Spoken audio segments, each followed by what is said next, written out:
So it's Travis Bottoms with Polite Pest Company or Control? Company. Company. Got it. All right, cool. So when did you start up in your business? March of 2020. March of 2020. So we're just going into 3 years, 2 3/8 of a year, or something like that. Yeah, we're almost at our three year mark. We're gonna Yeah, have a birthday party or something. you have to, bro. So I've been following you, what you were doing, and we've had a couple of little, conversations back and forth over you're doing, everybody does something different. And what I want always the audience to understand is that it really does depend. A lot of the growth and a lot of the business and a lot of the modeling really does depend on the person or the peoples that are in this company and the skill set that everybody brings. And when people get discouraged, I want to be like him, I want to be like that, I want to be like this company, everybody starts the comparison, not realizing that not everybody's wired the same, and every company has a unique skill set that they bring to the market and different ambitions and different desires. And that all plays into that growth strategy. But I know that you guys are growing, you guys are rocking, and you started just less than 3 years. You're getting into your third. Let's talk before we get into the growth of where you're at. Let's bring the history into it of how you got into pest control. And I know you have a partner, so it's not just you, and those skill sets and things like that, so people can understand the trajectory here of why you've been so successful at what you're doing. Yeah, So yeah, just tell us about that. And for sure. So I grew up. We'll start like right before pest control. I grew up. My whole family's police officers, so I actually grew up thinking that I was going to be a police officer. Went to a little bit of college, got onto the sheriff's office here in Maricopa County. Spent almost 2 years. It was like 22 months at the sheriff's office. Absolutely hated it. Bought my first house a couple months prior, and I had a pest control guy just like showing up, spraying. He was always happy, and I hated my job, like absolutely hated it. So this guy always came to my house, super energetic, super happy, loved his job. So just one day in the morning, I got off at like 6 o'clock in the morning. He came to my house at 7 so that I could go to sleep. And I'm like, dude, there's no way that you're this happy at 7 o'clock in the morning every right. single time I see you. So I was talking to him, asking him, and he was an older guy. And so I was just like, hey, like, what is it? What are you doing? He's like, hey, I'm actually hiring somebody. So I was like, cool. Hated it. So I took 2 weeks vacation, went on a couple ride-alongs with him, fell in love, and then put my 2 week notice in at the sheriff's office, and started doing pest control. My parents, everybody made fun of me. How are you going to go from working at the sheriff's office, making $28 an hour to making $14 an hour? You have a family, all that stuff. But I Right. just knew, honestly, right away that I loved it. And I think it was just more so the interaction with people, the positive interaction. Right. Working at the sheriff's office, your whole job is to have negative interactions all day. So that's kind of how I started. I honestly jumped around to a bunch of different companies here in Arizona, and saw what I liked and what I didn't like. And then I got on with a company that was growing pretty quickly with door to door. And we saw them go from like 3 offices to 9 offices in the 5 years that I was with them. And then the last year that I was with them, we started doing social media marketing, and I saw how kind of that was the next wave of things. With a door-to-door company, obviously, as we know, they grow fast, right? We were doing 5,000 to 10,000 accounts, and so with our social media marketing, I think that first year we did like 300 and something accounts.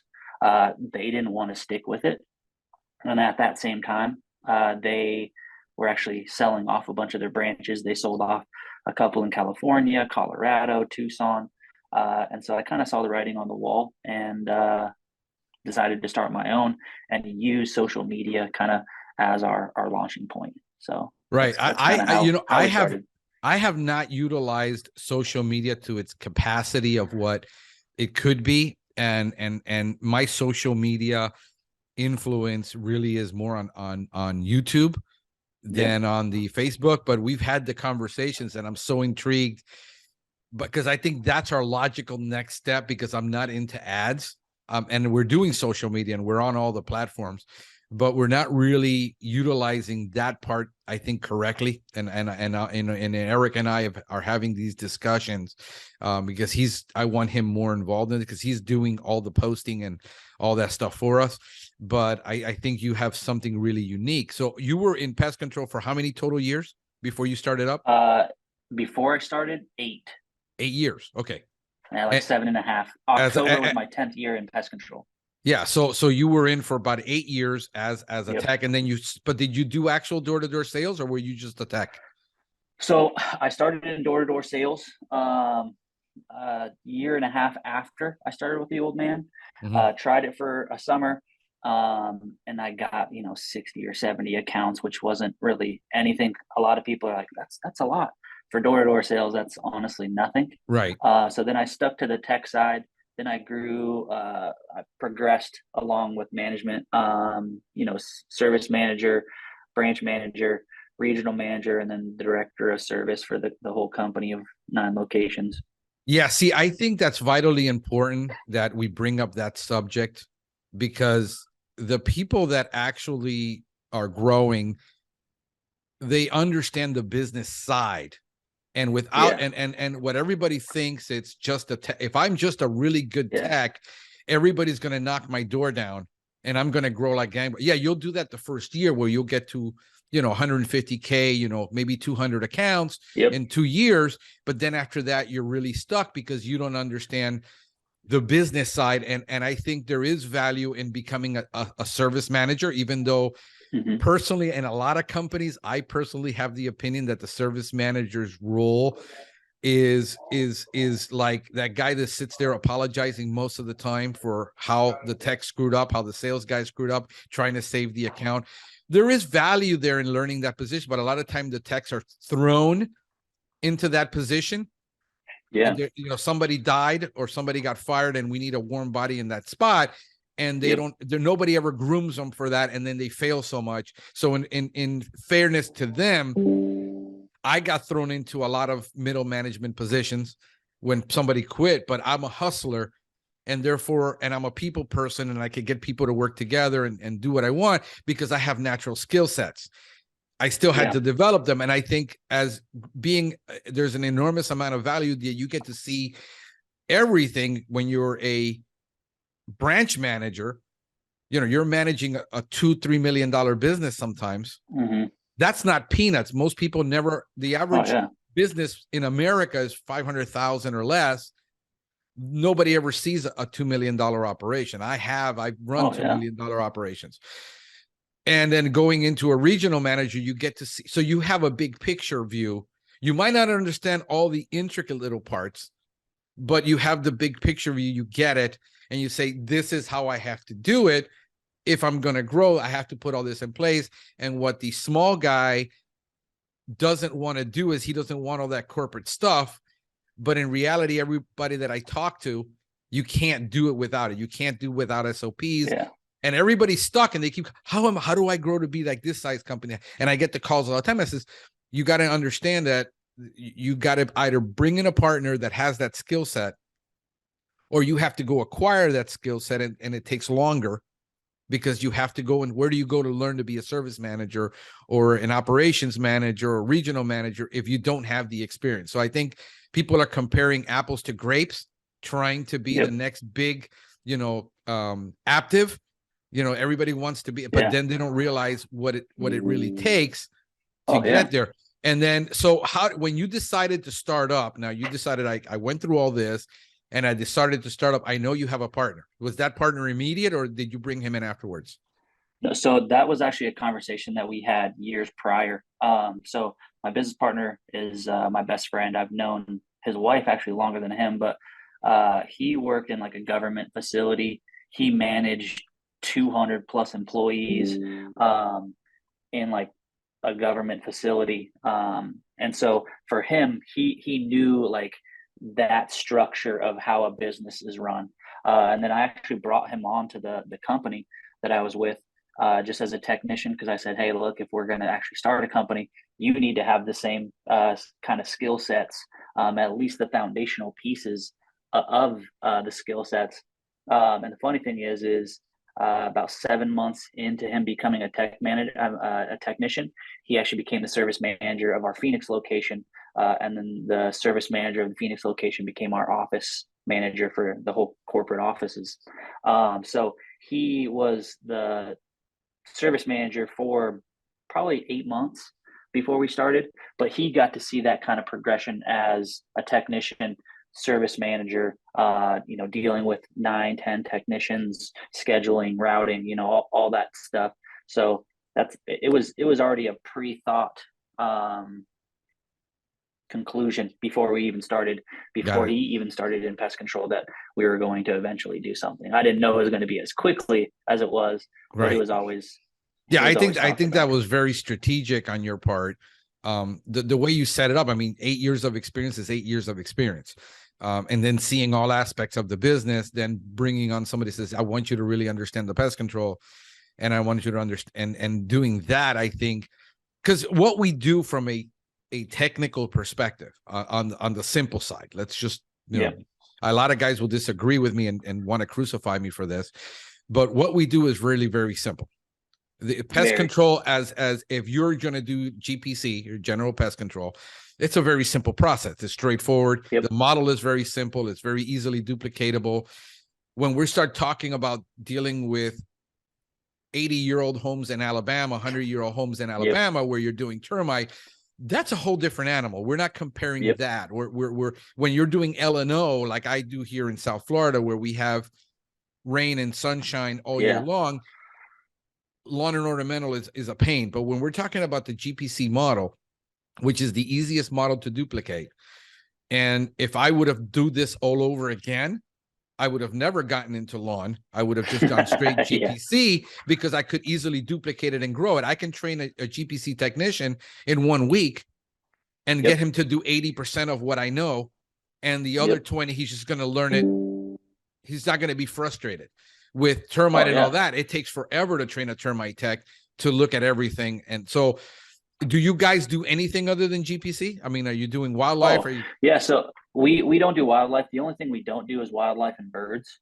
But we do, and weeds, but we're getting into weeds. But it was a natural progression of what we wanted to do, because we wanted to be the best at everything that we do. So we didn't want to necessarily just jump into freaking everything at once. We knew that it was a natural progression. And it was me and my business partner on a truck to start for a couple months. And then we split into 2 trucks. So we both knew how to do a lot of the stuff, but it was just mostly focusing in on GPC, because recurring accounts is what keeps the business afloat, right? We always say that the bill money is GPC, but like the fund money is the specialties and termites and things like that.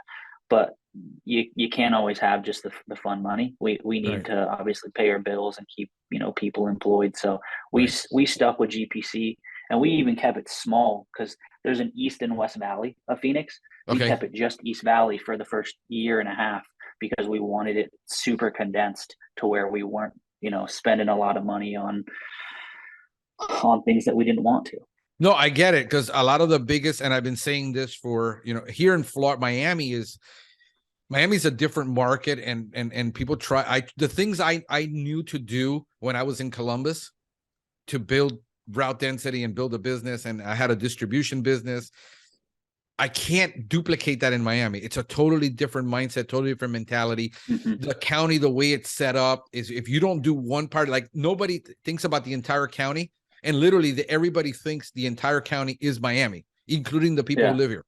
So if you are in 13 miles and you're 26 miles to your next stop, if you don't do that, you will never get any business. So you have to literally almost cover, and it's such a long county. So, but I've been telling people is that the trick for us has been to focus on that 13-mile radius, try to get as much as we can, never travel more than 30 minutes. The guys that go in and says, oh, I'm going to do wildlife and I'm going to do rodents and I'm going to do termite and I'm going to do this. And they end up after a year later, and then they want a guy just like them because he has to be able to do it all. And he's never going to. The franchise model for me, that mentality of just keep everything simple and that it's easily duplicatable and then keep it tight. But you understood the route density.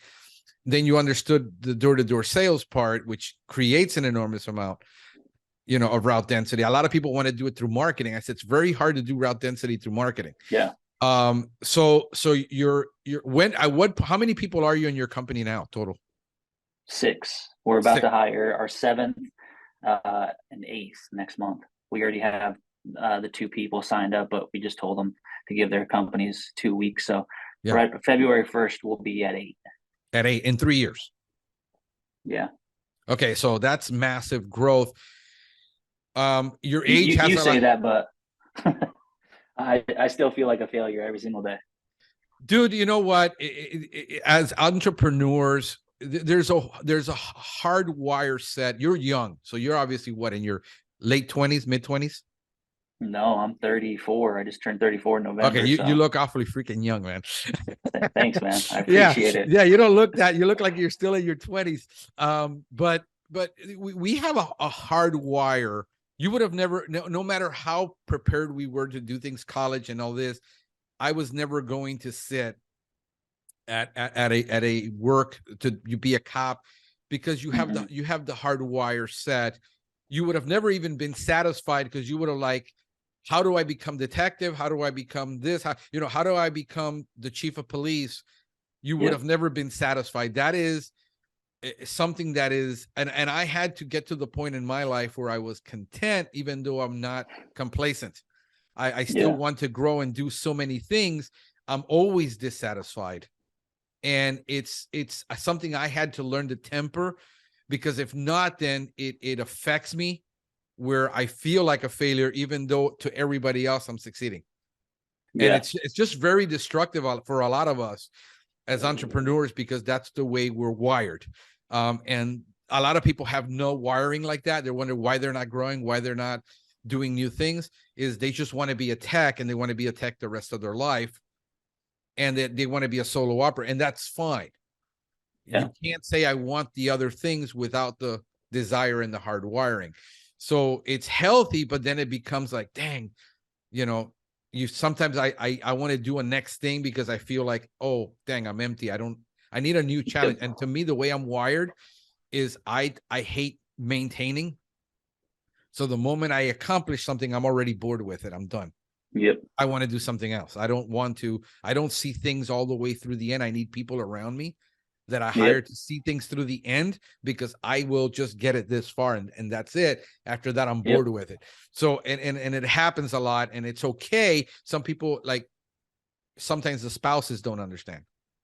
Oh yeah. The parents don't understand of why you could have all this success and still be unsatisfied and unfulfilled. And it does happen, and it's a reality. So now you're getting all these people. Let's talk about what you did. You did GPC. You said, I'm not going to do door to door. How good are you as a salesman? How do you see yourself as a salesperson? Prior to this, I'd say that I was like a 6 out of 10. I'm more so informational based, right? Rather than people are always like, yeah, they don't care about information. They, everybody will tell you a different way to sell. I'm more so informational based. I've never held a gun to anybody's head, but I'm more so like a connector than a finisher, as people would call it. But with polite, I think I'm a 10 out of 10, but it's because of how I've kind of put my company and how I sell, if that makes sense, or the company sells itself. So now 10 out of 10, but prior to this, probably 6 out of 10. And that's why I've stuck with the operations side of everything. But obviously, as I grew into more of a management and upper management, I learned the marketing side, I learned the sales side, I learned all of those different facets, and I obviously became a little better at each one of them. I wouldn't say I'm perfect, but right. No, I'm you know, in the same here. Like I'm more operationals, and I've been in sales. The thing is, my sale was always B2B, large corporate, you know, multi-million dollars in sales. It's totally different than when I got into the I did distribution. That was like the closest thing I did, because I've always been more of B2B than I am, you know, B2C. And Yeah. and it was very hard for me, you know, even though I'm relational and I tend to, again, informational, I tend to over communicate. So with Yep. me, it was, I've always sold the technical side because I've always been in some type of Yep. technical sale, where I Yeah. had to, you know, when you're dealing with, you know, multi-million-dollar deals, it was, you know, you had to be technical. Yep. So I brought that, and I tend to over communicate. But you're doing that, and you're doing social media. What did you decide to do? Like, in other words, here's how we're going to launch, and everybody chooses like one or two marketing channels, and to get their client, because you can't do all. A lot of people try it all, and then they Yeah. realize what doesn't work. Did you have a clear uh, understanding of where you, when you launched, this was going to be, we decided we're going to do GPC for simplicity, and now we get into the marketing? And what did you Yeah. decide to do? So it starts before I even left. I did demographic research. So the Right. company that I was with, we had almost 19,000 active accounts. And so I did market research on ourselves, and 86% of our client base, at least the information that we had, were female. Yep. And then I took all of the female reviews from all of the states that we were in, took out all the male reviews, and then I did a simple keyword search. And I looked at how many keywords were obviously, like, what was the most popular keyword used in all of the reviews, and it was polite. So, and I think it was only like Mm, 36% of got the it. reviews had the word polite in it. But I saw, okay, if my demographic is 86% of 19,000 is women, and then 36% of our reviews all have the word polite in it, that's something that they value in the business. Of course. So I wanted to portray that right away. I wanted to be that, because if they value it in the business, I want their like initial thought and reaction to already be polite, Yeah. if that So makes so so sense. so so when we're talking about adding value, a lot of people talk about their value is in, well, I offer the best pest control service. I got the Yeah. best chemical. I have the most experience. That's what you value. But you Mm-hmm. went out and you actually did market research, and you figured out what at least the top of what people value. And in my opinion, when I've been saying I wish I had more women in pest control, and I've been saying it forever, because 90+% of the people I deal with are women. If Mm-hmm. people didn't, one of the things for me that I kept hearing from women, and this just registered, is that a lot of service people are disrespectful. So I think Mm-hmm. you heard that they were polite. I heard they were disrespectful because of the way they looked at them. They felt uncomfortable in the Yep. home. You know, when I go in the home, their kids are there, they're there, the Mm-hmm. nanny's there. They need to feel safe with the person that's going in their home. And what I kept hearing is that these guys are all looking at her a Yeah. certain way and all this. And I quickly figured out, yes, and it's just my nature to be that way, to just be Yeah. respectful and just, you know, not Mm-hmm. look at women, you know, and just that way, and especially in their home, and disrespect their home. So I Yeah. thought that was, and the second part was disrespectful in their home. Like, they treat my home like they leave things laying around, they leave dirt. Yep. I carry, my guy says, carry a little vacuum, because if you drill a hole or something and make a mess, you vacuum it up. You got to respect people's home. So Oh I, yeah. I think you and I heard the same thing. I just, processed it a little differently, where you actually took it and say, this is value. This is real value, what we need to Yeah. sell here. And then you use that as a, part of your marketing. And even in your company Yeah. name, you named your company Yep. Polite. So, Yeah. yeah. So, I mean, that was, I mean, in the the discernment side of what you discerned and said, how did you learn? Did you figure out you were actually good at marketing, or is it just something that you're curious, or is it just your nature? Just curious. Curiosity, man, has led me to a lot of good things and a lot of bad things. Yeah. Even here, right? We've tried so many freaking things that didn't work, that we had to become tunnel vision on things that we knew worked and what we were going to do long term. Because when you get in business, I'm sure you get 15 phone calls a day from the same marketers, and we're like, you know what, let's try it. It's only $800. Let's try it. And then you try it and they're like, well, I just lost $800.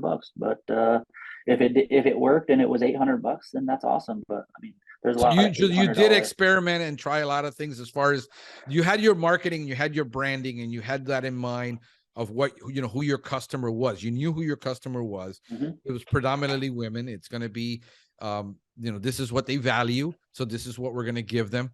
At the end of the day, what they want is dead bugs, but it's the intangible things that a lot of technicians, peace of mind. Yeah, peace of mind. They don't get, they're just getting, if I just do a really good ant job and I explain, how the ant has a rectum that looks like this, it's somehow going to make somebody impressed. It really doesn't.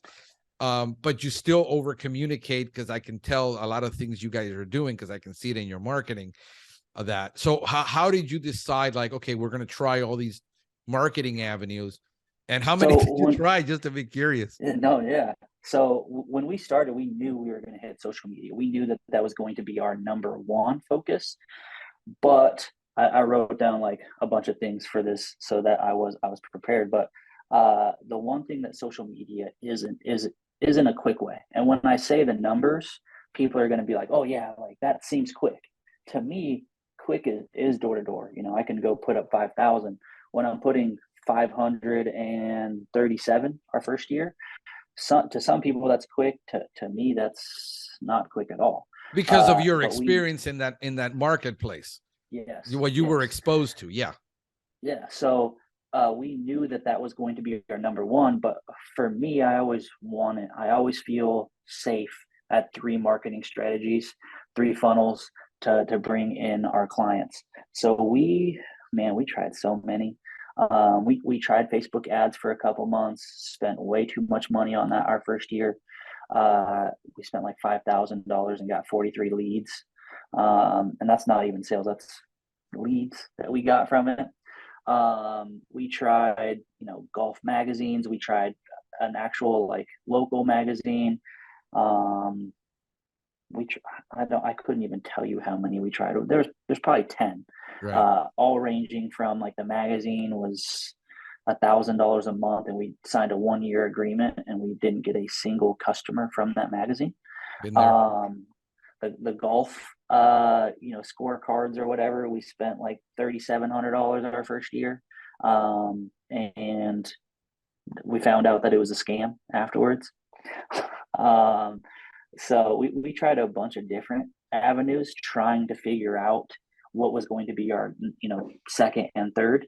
But honestly, our second and third, our second falls under social media anyways. It's influencer marketing, and then Facebook groups is our second. And we currently don't have a third, but because of all your Facebook posts about SEO, we hired an SEO company this year, and we'll start blasting SEO as our third. I hope you're not disappointed. It's tough, bro. I decided that my number one thing right now in the way I'm structuring my business in order to get the accounts is that I have to become my chief marketing officer. And because I made all those mistakes too, I bought all of that stuff at the beginning, and none of it worked. And when I rebranded my company, I already had, knew where I was going to go. I kind of had my strategy, which I didn't have a strategy at the beginning when I built my original business, which was a huge mistake. But I learned from that. I said, this is where I'm never going to be again in this position. So I decided to go the route that nobody was in. I decided, where's everybody heading and what is everybody ignoring? and let me go after that. To me, it was blogging in YouTube, because nobody was blogging about Pest and nobody was doing YouTube videos about Pest. And since I did mostly lawn, we were like 95% lawn when I launched. We weren't GPC. My clients are buying visually beautiful things. They're not buying the whole peace of mind. I don't want bugs in my home. It's a totally different mindset. And since those accounts were very expensive, you know, my average client for lawn, the minimum is 120 a month. Minimum. So my average is spending around 180 to 240 a month with us. And I'm selling beautiful things. I'm not selling. So I had to have that mindset of, okay, if I can go out and talk about all these plants, people are like, oh yeah, I can't figure out how to get it pretty. I've had 3 lawn companies. Nobody can fix it. I said, you know, we can fix it. So that was just my whole strategy. Now I'm looking more at your model. I seem to like what you're doing, but what I suck at is the actual online engagement. I'm terrible at it. At getting into those groups. To me, that is too tedious.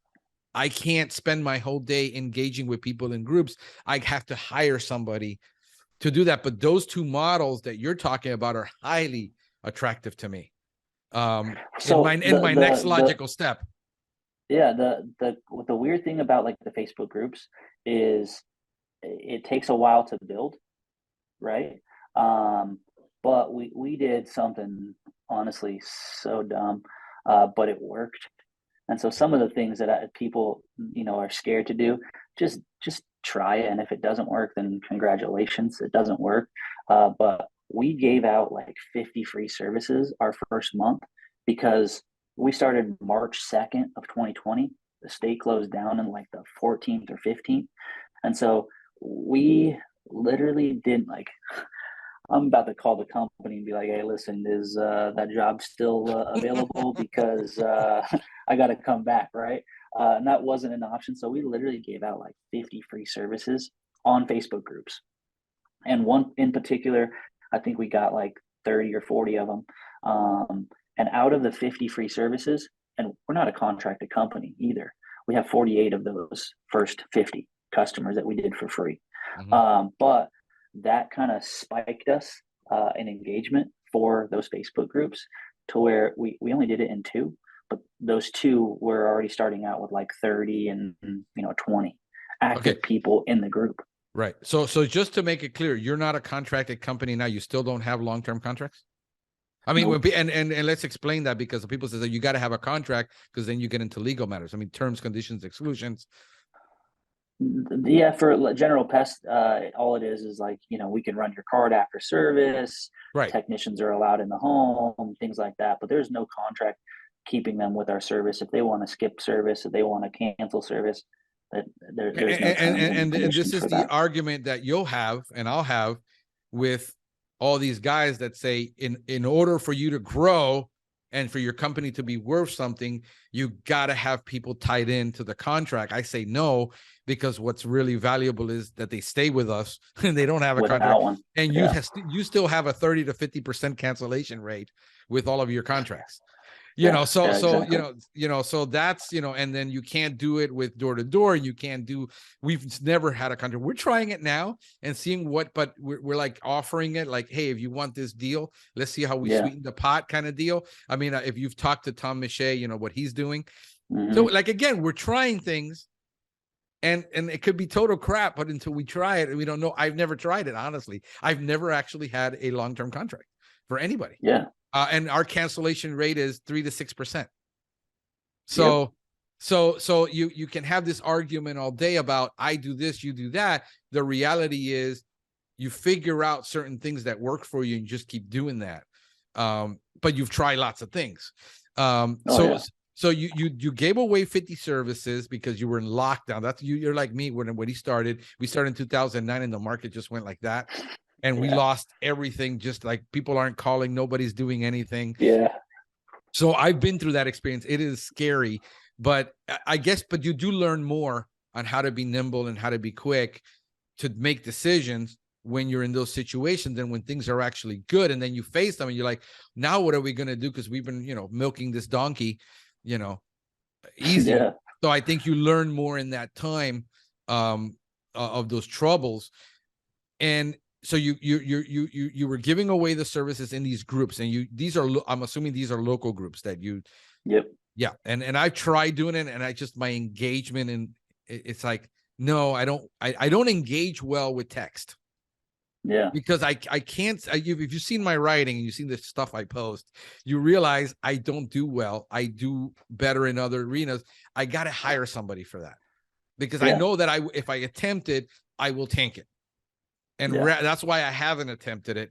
But so what else happened? Just keep going, because I hated to cut you off on that story. No. I think it was pretty So cool. we gave out 50 free services, and in those groups, it kind of just took off, right? Where the one group that we're like still heavily in, there's a couple of them, but that's definitely our like strongest group. It kind of just took off, where every single time somebody was asking for pest control service, we had 5 to 10 people recommending us. And then off of each post, we'd get 5, maybe 10 people signing up, and there was a post every single day. And obviously, the 5 to 10 a day wasn't happening right away. It might have been 1 or 2 every single week, but it kind of slowly grew into what it is today. But we knew that, like, I don't even want to say we knew that we needed engagement. We didn't know how we were going to get it, and that those free services definitely helped spike that engagement pretty quickly. Yeah, free is still the number word in marketing. I don't care what anybody says. Yeah. It has been for 70, 80 years, and it still is today. You just got to figure out how to use it smart. Definitely. And so we literally were talking, and me and my business partner were like, okay, look, we're an every other month service, and we have an initial 30-day, first regular service, and then every 2 months thereafter. So it was like, okay, we can either be broke today and broke in 30 days, or we can be broke today and have those customers coming in 30 days. And so we were like, this is our job to like wow these customers. And we had so many of them be like, watch us, and we tell them, hey, pull open the blinds, watch us, do whatever, just to kind of somehow build a value there. And people would be like, are you sure? Like, and we had some people that were literally like trying to pay us after the first service. Like, no. Like, I thought you guys are new, whatever. I thought this was going to be a crappy service. This is actually a good service. Like, are you sure it's free? What the heck? Like, I'm like, no strings attached. No strings attached. If you want to leave right now after the service and go back to your last company, by all means, go right ahead. Yeah. But we're just trying to get our name out there. And it worked, honestly. And then with Instagram, we knew what we wanted to do with Instagram and create influencer marketing and things like that. But we knew that side was going to be even slower of an avenue for us. Yeah, let me go, because I mean, you understand the numbers, and especially from being in operations. How people say, how can you afford to give away a service and take that risk, and understand that when you're doing marketing, I mean, when I run the numbers nationwide from everything I'm getting back from people, that magic number of acquisition is about $150 per customer on average. Yep. So if you give away $159 service and you get nothing, you're still better off than if you spent the marketing dollars and you didn't get anything back, because now you got to still go do the work. So I said, I from a strategy perspective and just running numbers and understanding the numbers, if you give away an initial, now I know people say, well, I'm not going to go into an apartment and give away a $500 initial on a German roach job because the apartment is super. We're not dealing with that. We're dealing with the average 80% 3-bedroom, 2-bath homes that might have an ant problem when you show up, and they don't really have a problem, but they're wanting to maintain. So you're really, if you get a 10% close ratio, or let's say you get a 50%, you're still doing better than with the ads, because LSA ads right now in Miami are $71 a click. Yeah. I mean, LSA, unless you're selling, unless you're a super high pressure salesperson selling termite jobs, you will lose your butt doing ads in Miami. Oh yeah. Keywords have dropped a bit, but not LSA. They're cranking those up. So to me, that is an actual brilliant strategy where I'm actually in this community where I got about 3,000 homes in just one community. It's a gated community. And we were actually discussing that and saying, okay, I think it's time, because we haven't had to. I mean, I haven't had to. So I think now I can play these games and say, let's just do it, and have a guy out there and say, we're going to give away a free service to whoever calls. And we create a local group for this market only. And we contain it to this. There's probably already a group, and that's what most people don't realize. Yeah. Is that there's a Facebook group for every single neighborhood, every single one. And then we got Nextdoor, which we could also. Have you been doing good with Nextdoor? Honestly, we haven't even tried. Okay. Because of this success. And for me, it's the old adage, right? You can do whatever on marketing. Everybody knows about you, but if you don't answer your phone, they're not using you. Yeah. So for us, it was just more so about the ability to answer the phone, and we have a 48-hour turnaround time that we advertise on. And so if we don't follow up with that 48-hour turnaround time, their service is free. And obviously, I mean, there's customers that will call in and say, yeah, I don't care, like, put me on Thursday. And that's obviously, we're not going to give it to them free because it's them. But if they need it right away. Right. Yeah. Yeah. I think that strategy is brilliant. I think the whole idea of same day service, those are like what people value. So in other words, when you're designing your values, you got a polite service, you got a quick turnaround, you wanted to prove you were excellent at what you did, but you had the SOPs in place, and so you're adding this value and you're stacking your values one by one. And this is what most people just don't get. The average person doesn't get that. And I think you tapped into them. So let's talk about because this is where I'm really intrigued. And we've had this conversation about your influencer marketing, and how did that work out? How does somebody go about that? What did you do? So first, I always preface the conversation this way first. It's not a strategy that you can just kind of set and forget. Right. It has to be a full-time strategy. Right. I have a lot of people that start out and they'll pick up, 4 or 5 influencers, and 2 or 3 months in, they're like, hey, I didn't get anything. I don't know what you're doing. I don't know what you're paying them, whatever. I'm out. It's not a strategy that you can do that from. Currently we have 107 influencers in our market. So there's a lot. But we just reached out. So I have a program that I can search in, not influencers, I can't find them on there, but I can track their stats on there. So I would go and I'd find an influencer that, and it has to be something that you are willing to let this person talk about your brand, right? You can't have like an Instagram model that's, showing half naked pictures or, whatever on. You have to make sure that they align with your brand, at least, from what they post as well. But I put them into this, and I wanted 1,500 local followers that engaged with them, because you can see their actual following. Like, let's say that they have 20,000 followers. You can find their true reach, which means on this software, it means that 12,000 are true reach, how many real followers they have. But then you can break it down into like the categories of female, male, age ranges, and then also like where those followers are in top cities, whatever. And so I wanted 1,500 in our locations.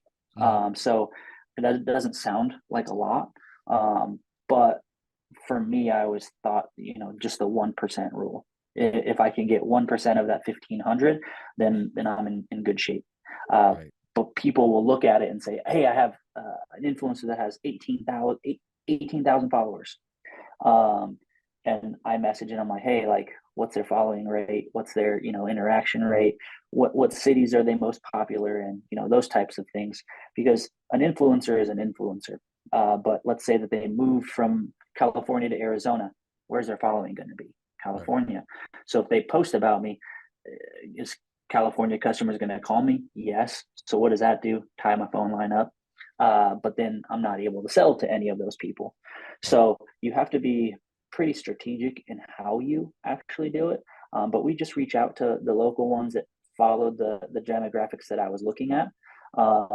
Reach out to them. Some of them, want pay. Some of them, their fees are ridiculous. And what most people don't see is that me and my business partner started with $5,000 in a truck.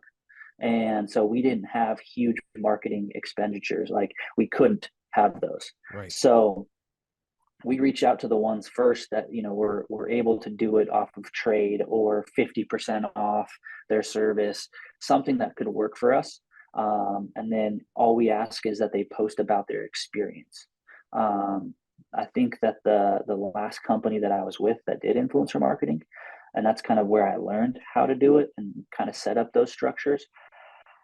Their mindset was a little different than mine was, where they wanted key points and call to actions and all of these things from the influencer. Right. But I always thought that they made the post disingenuous. Right. And so when you're looking for influencers, you're not looking for those people to follow you necessarily. And you don't expect them to follow you. I'm a pest control page. How many people want to follow a pest control page? Right.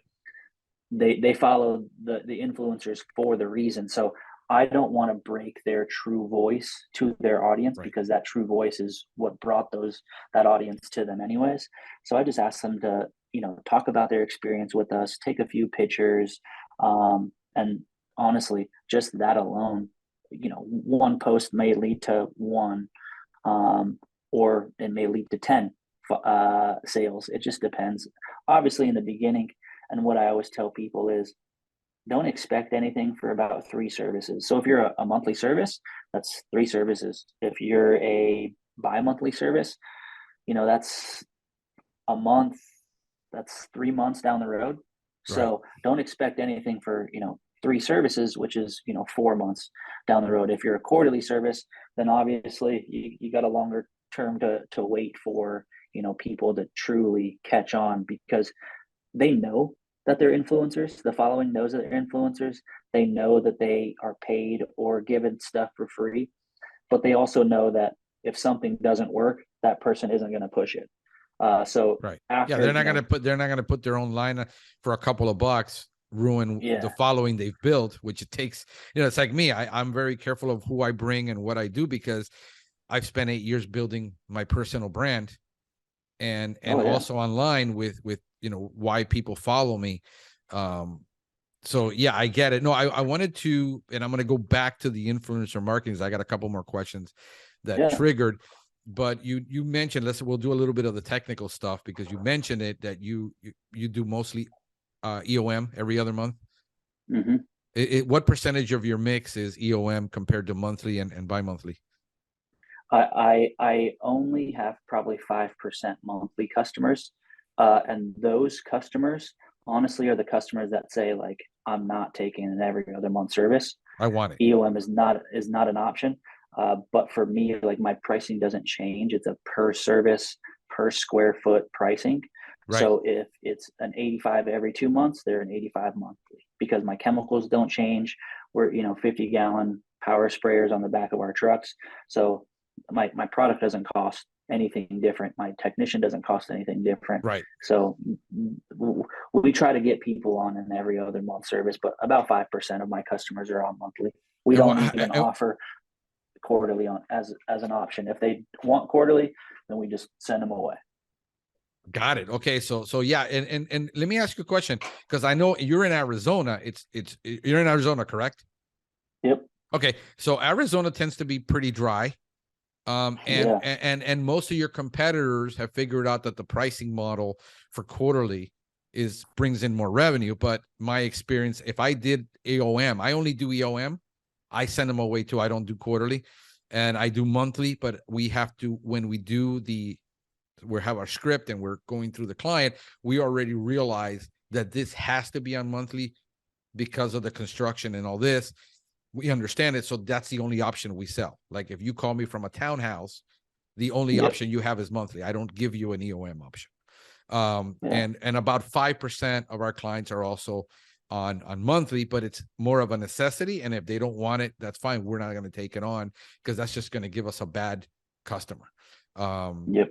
So we're guarding those reviews that are genuine, not trying to push them down, but guard them. And so why do you do EOM in your case? And Yeah. not offer the quarterly when all your competition, especially all the door companies, are killing themselves to do quarterly. Yeah. So the company, they gave the last company I was with, we were huge. So our expenses were, crazy. But they also allowed me to do a bunch of crazy things. So I did my own product testing there. And so even the encapsulated products that everybody uses, the demands, the scions, the size mix, all of that stuff, on the label, it says it lasts 90 days. In Arizona, because our topsoil, because it is a desert, it's so hard. And what people don't understand about microencapsulated products is it's binding, right? But it has to bind to something like minerals and things like that. And so I saw that the product was breaking down so quickly after about day 70 that from 70 to 90, there was really like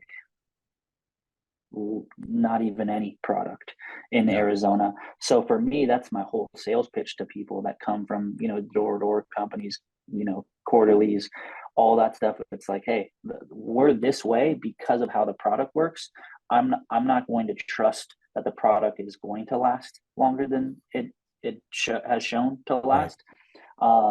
And so for me, the EOM, it's just way more safer. And for me, I always tell people, I'd rather make $1 million off of 10,000 customers than $1 million off of one, because the 10,000 customers are going to obviously help me grow my business to 20,000 customers. So for me, I don't always look at it from, how much money I can get from a customer. I always look at it from a completely different sense, and how many referrals can I get from a customer? Yeah, ours was the same way. Just, everybody that's heard me probably has heard me say it 1,000 times that I don't do quarterly for the reason we have, everything we design, since I am more technical. I design everything from a biological perspective. So my goal is I don't sell you. I'm not in the contract business. I'm in the control business. I could sell you a contract and tell you what you want to hear if you want a quarterly, because that's what every other company is selling you. I said, but the reason you're calling me and you've gone through 5 companies is because of this. What we found here in Florida is that our products break down because of our soil too, but because of our soil is so alkaline. And we have alkaline water, and then we have 3/4 of the houses in Miami. I don't know how it is in Arizona. I assume it's getting that way because land is so expensive and the lots are getting smaller. We've got a 3,000 square foot house on a 6,000 square foot lot. And then it's paved all around. You got a pool in the back, and you got pavers all around the sides, and you have this product breaking down with the sun, the water, and then you're expecting it to last 3 months when we know it's not going to work. So we design a service that satisfies. So I think we're seeing, from, intuitively, we're seeing things kind of like the same, and why we do this and what our value is, and why we explain that value and why we over communicate it on that. And so let me ask you this, going back to the influencer marketing, you started getting into that, which I found it's very interesting to me. Have you figured out, is there a system that you have, like, okay, this I've been able to figure out based on demographic, and we don't have to give away the secret sauce, but based on demographics and based on this and based on what you're doing and your numbers, is it based on what they want, or is it based on, listen, this is what we can pay based on this? Have you figured out, like, is there a CPM type of formula, things like that you're working on? Yeah, so it's all about, and the funny thing is I don't pay upfront. It's only paid based off of customers actually signed up. So there's only a few of them that have that, but it's all based off of how much they actually bring in. I'll never upfront pay, and we've had offers from huge, Instagrams that have 400, 500,000, million plus. And it's like, hey, for $10,000, I'll post you on my $1.2 million follower Instagram. And I'm like, yeah, but I'm okay, because you look at their demographics themselves. And like I said, my following requirements in my area for my demographic is 1,500. But the 1.2 million follower person might have 3,500 in my Yeah. demographic and in my area. And that's what it's such a really large worth. account. Yeah. They're looking, because if you were selling a national product, Exactly. that it was appeal. Like if you're selling face cream, Yep. yeah, that would work. And it would, and they figured out, oh, it's worth this much per CPM to me, because Exactly. I'm looking at myself as if I was a magazine, and Yep. you're being, you understand what 90+% of people don't understand is demographics. Yep. And I think the demographics, and I keep talking about that and understanding the demographics, why I stick to my guns on what I do on SEO and on YouTube, is because I understand the demographic. And I can't, like I tell people, first of all, even the biology, we're the only state in the nation that is neotropical, the only area, because we have 5 climate zones. I mean, what state has 5 climate zones? Yeah. We have it down here. I mean, I'm definitely not us. No, I'm in a neotropical zone, and it's the only neotropical zone in the continental US. Nobody understands this, because nobody else, when every model that I see from large brands coming down here breaks down. Their model breaks down when they get to Miami. They have to totally revamp it and do something unique for this, because they don't understand the culture. They don't understand the Hispanic culture. They don't get it. And they don't get that, Hispanics don't buy the same way that Americans do, where they compare this value. This is the price, let's haggle it. Yep. That's because they're trained to haggle from the time the price is too high, I'm going to find a lower price. And it's extremely so price sensitive, much more hyper price sensitive than any other area. Probably, I would say California would be a next exception. Arizona would probably be there. You have that. Yeah. So yeah, understanding that demographics and then targeting what you're doing and micro targeting it is more effective. Yes. Than taking the shots. You said it earlier, right? Where you're like, digital marketing or SEO, you can't necessarily get hyper focused on route density. And the crazy thing about influencer marketing and like the neighborhood Facebook groups is it's hyper local. And so for us, and I think that's where everything is going. Google is telling us everything is focused on hyper local. So you just because you have a blog doesn't mean you're going to be able to rank it locally unless they're looking for something. So that's why GMB now is so big, and that's why LSA is becoming big. But the prices of that is getting the cost of that. Yeah, it's everything eventually you get in first, and then you milk it, and then you eventually have to do other things. That's why I my friend Joel, who's up in Broward, he decided he was going to do the local groups thing, and he did. So he milks that every month. He said, bro, I don't do any advertising. I get all these leads. Every time somebody brings up the name who's has a pest control company, my name gets brought up. So he doesn't have to do the market. But again, it's that investment in the beginning that everybody buys into I can get you leads quick. And if you sign up with our platform, nobody wants to put in the work that it really takes to say, okay, I know this is going to be slow. It's not going to be quick and dirty. It's going to be slow. But in the end, the investment, you got to invest into it. And it's usually time, because it's not money. It's time. And what people are, I just want someone that I can call that sells me a lead for $13. It doesn't exist. I just had a company call me and says, I will call you with a customer on the line, but I want $61.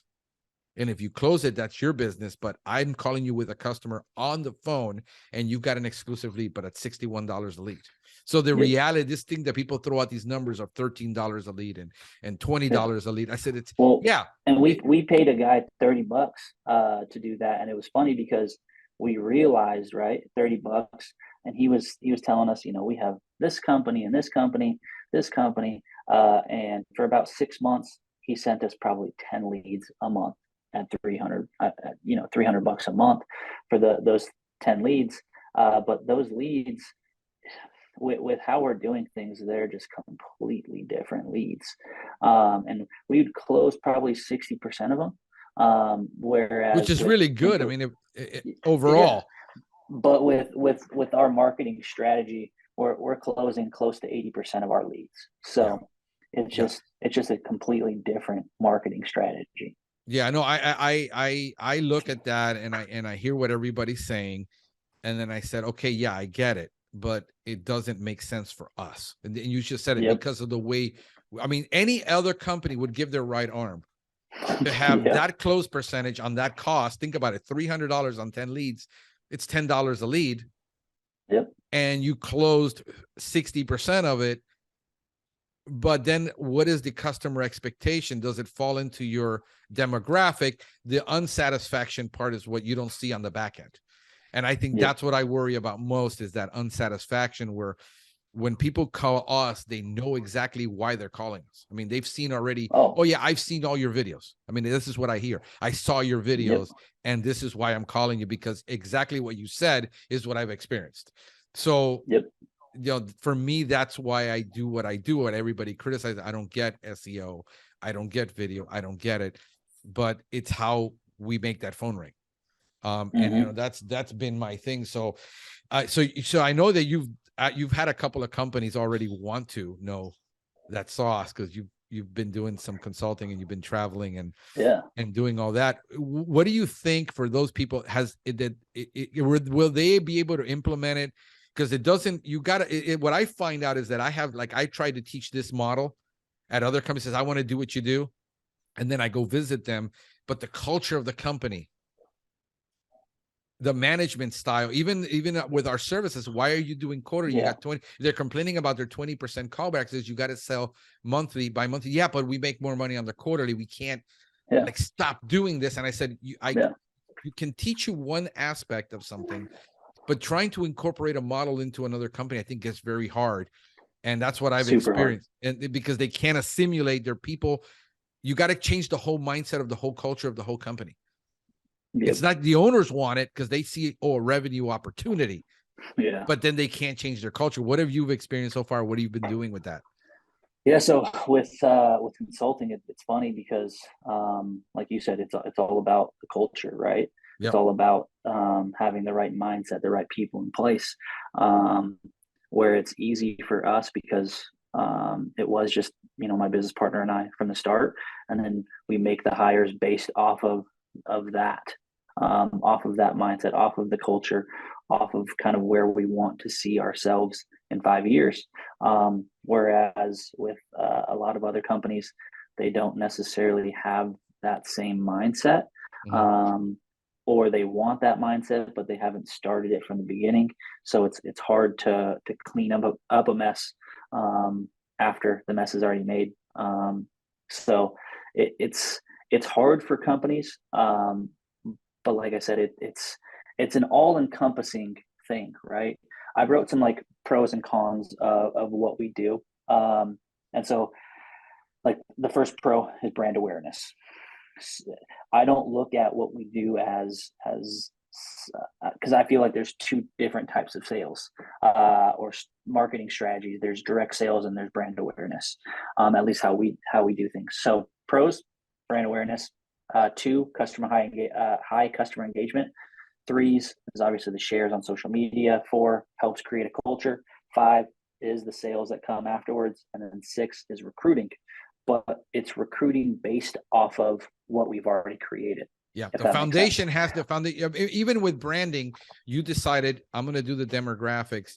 I'm going to create this brand where most people who have grown pest control, this brand is not something you can create because it takes multi-millions of dollars. But I only have to create the brand in that customer's mind. I don't have to create it into everybody's mind. And then they're saying, well, let's not focus. I focused on brand because I understood that I had to in order to differentiate my product. because if Yeah. not, it's just a Me Too spray service. What are they buying? Yeah. And that couldn't differentiate it enough to say our chemical is this much better than their chemical. I mean, at the end of the day. So I think that foundations where people don't start with a foundation, or the foundation they went with and now they want to change it, you have to start all over. This is why I see a lot of guys just sell it and let's just start a new company. Yeah. Because we can't really turn this one around the way we want to do a lot of the modern things that people are wanting. And you're 30 something. You're starting to sell a lot more to that 30 something group that's starting to get married and have kids late in life. And what they value, and what this company that's a 30, 40, 50-year-old company values, is what your parents and grandparents valued. And I think that's changing. And then you're trying to change it. And what you're doing is saying, this is my demographic. This is who you have your avatar is 25. Yep. My demographic is 25 to 45. And so, like, it's funny when even, pest control guys will look at what we're doing and they're like, I'll never do what you guys are doing. That's so unprofessional. That's so, whatever. But your nobody's group going to gets take it. you serious. Your avatar gets it. They Yes. and you're catering to them. You're not trying to cater to everybody.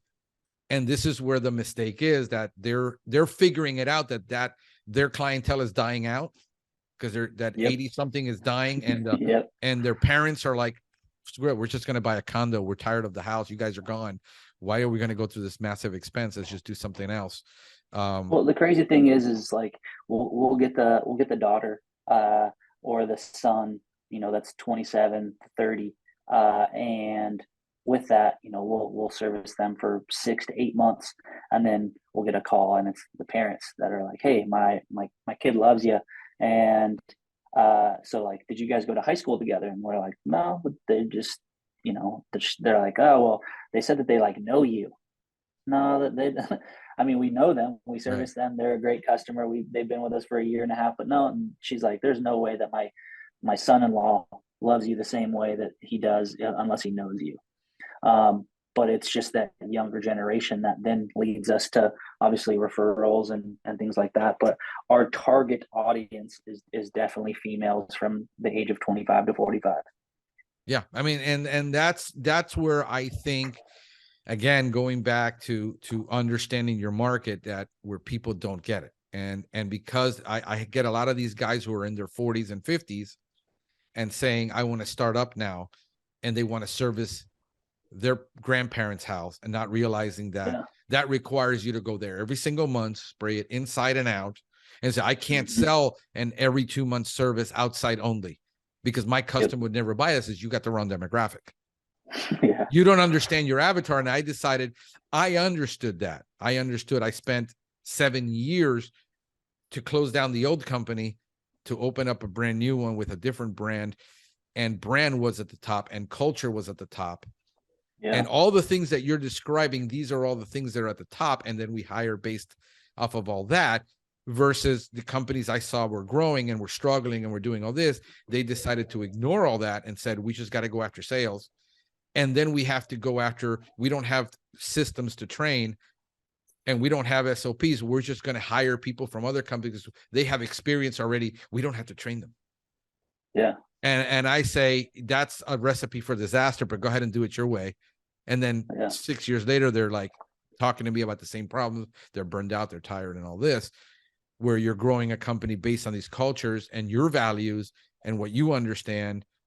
And you're a lot more at peace, enjoying the growth. It is a lot of stress. Let's not underclassify that stress.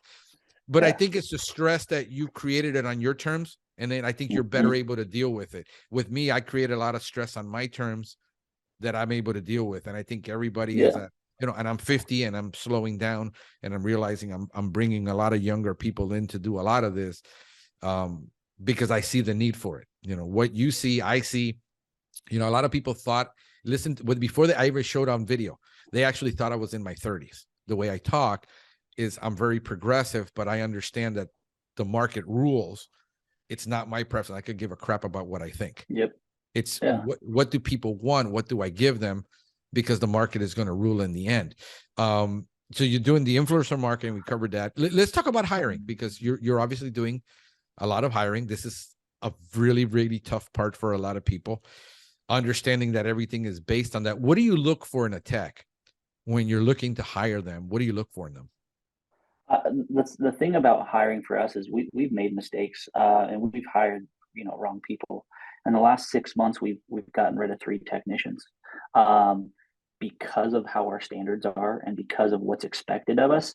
I'm super slow to hire, but pretty quick to fire, just because if they're not holding that standard. But honestly, a lot of our technicians have come from customers, and it always kind of happens that way, where they're a customer, they experience it, they love us, and the husband, kind of like my situation, and I always look at it almost like that same situation of, hey, I started in pest control, and I came from the guy that serviced my house. But honestly, what I look for is, like you said, right, pest control is probably the easiest job in the whole world. uh and I always preface it as so, where it's like, look, the job itself is easy. The hardest part that you're going to have to deal with is Phoenix summers. If you can't work from 7 to 7 at 115 degrees, then you're not the right fit. And that's always how I preface it. It's going to be the worst summer job of your whole entire life. But then you have, 6 months of 70-degree weather, that you love. Yeah. But for me, it's more so personable skills rather than somebody that can get down and dirty. Just because it's all about how we are personable, and pest control is easy to train. To be completely honest, as Yeah, as it you is. know, GPC especially. Um, I always tell people it's just 100% effort based. Whatever you put in is what you're going to get out of it.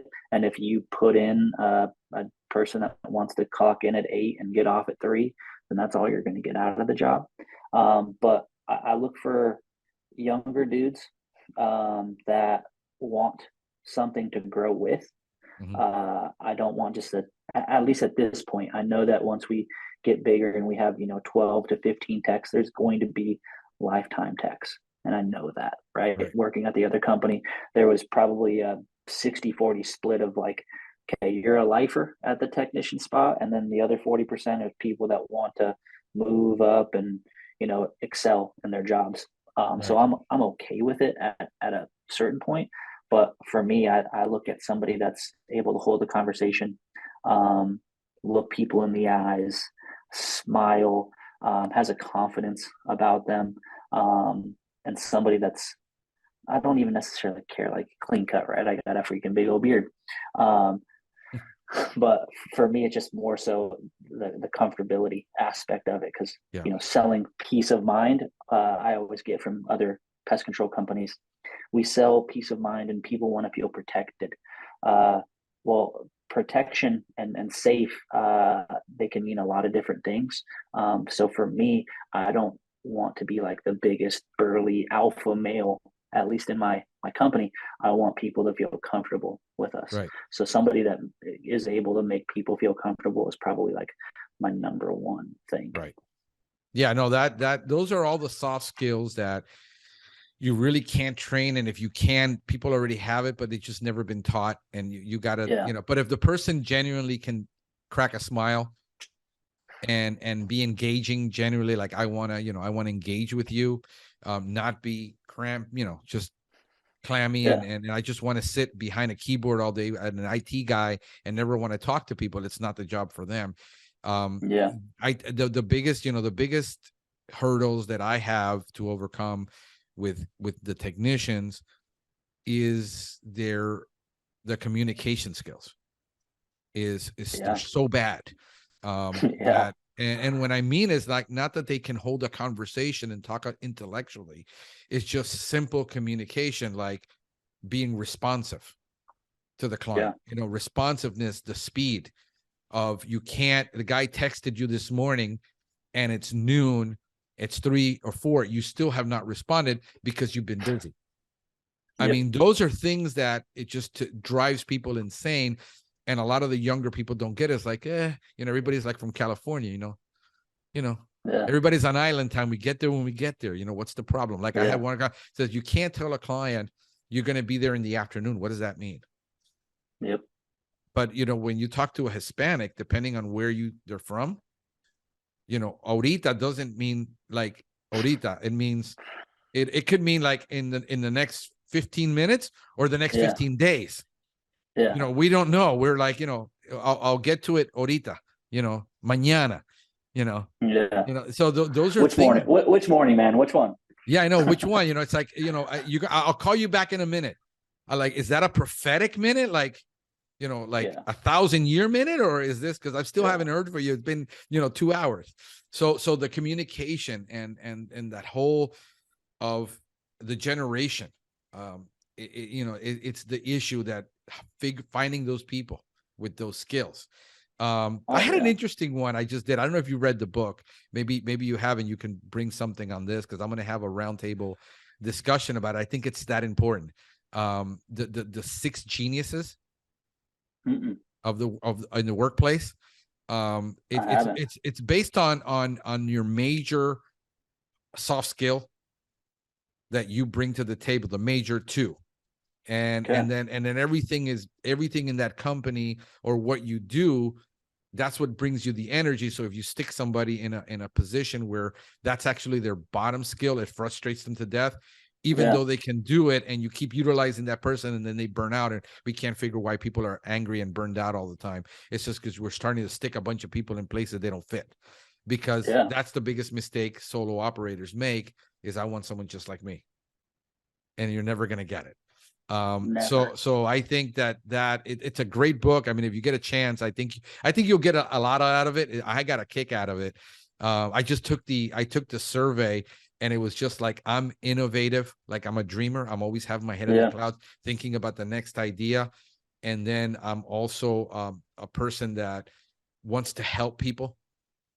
And then my second core skills is actually the invention part. And, galvanizing a bit where I can bring people together, but it's not like my strong thing. And then the bottom is seeing things to the end. Like, I have a lot of discipline to continue to do things, but it's in the minutia details that I just like. I got to do a lot of things right now where I got to get the state.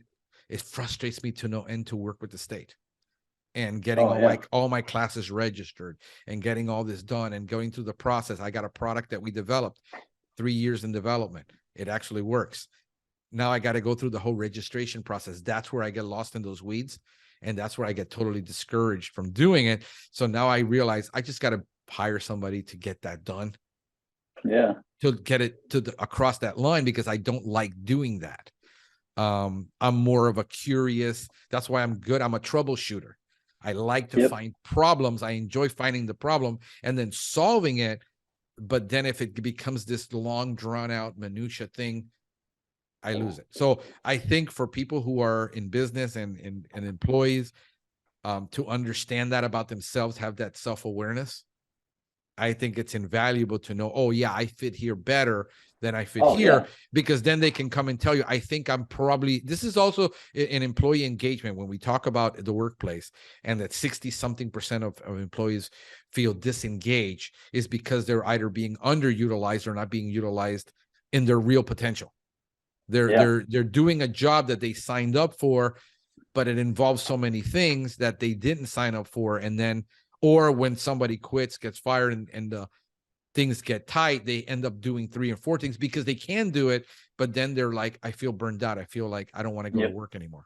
And I think that's where, the employee engagement, and a lot of the old people don't understand this, that disengagement, there's this chasm between my father's generation, and even my generation of Gen Xers, with millennials and Gen Z, and now the alpha generation, how they're going to see that. And they've got 2 generations now in the workplace that they can't deal with. And how are you dealing with that? I mean, like, you finding that you hire mostly younger people, you hire people with no pest control experience, you train them up yourself. What do you feel that? So we actually like somebody that has like a little bit and it's weird because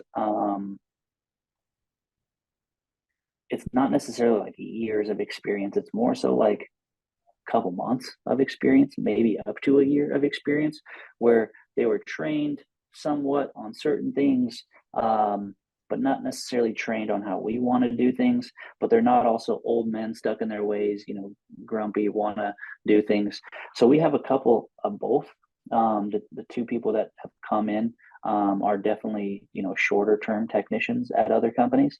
And then the other two are fresh, like no experience whatsoever. Right. So I don't necessarily want, like, we've had I hired a dude that was a crazy technician for another company, but the way that we did things and the way that he does things is completely different. Right. And it's funny because, like, when he first started, he was like, man, these customers freaking love you. I'm like, yeah, because that's what we built. But then he comes in and he's like, yeah, well, half of this stuff isn't even needed. And you're like, well, no, it's needed, and that's why they love us. Yeah. So it's like a mixture of a little experience. Maybe they know kind of what the job entails, but they're more so looking at it. And those people have come from the social media and the growth aspect of, like, hey, this company isn't necessarily the best, and there's a reason why your customers love you. So I want to be a part of it. Right. I'm hearing that more and more from companies that at the beginning they were just, grinding it out, trying to survive. And then they started focusing on this early on. And Yeah, now that's what really made the difference in the hiring and acquiring, because people are actually looking to go work for them versus them having to go where you hear constantly, I can't find anyone to hire. And then when I yeah, start asking the really hard questions that make people uncomfortable, then you get, oh, I get it, but I'm not going to change it. I got to do this right now. It's like, that's a yeah, problem. So understanding that you're creating this, it's kind of like I don't know if you have it over there. I think they're mostly a Southern company. There's a company here it's a really cool company. They're not that old. I don't think so. They're called First Watch. okay. Okay, First Watch is a breakfast and lunch place. They Oh yeah, only yeah. they only open for breakfast and lunch. Mm-hmm. They don't Mm-hmm. open for dinner. I think they're done Mm-hmm. by 3:00, Like 3 o'clock. Yeah, and they're done. If you don't get in there by 3, you're not getting a meal that day. But you can have breakfast and lunch all day long, yep, and it's really posh. Nice tables. The yep, decor is nice, and it's bustling with kids.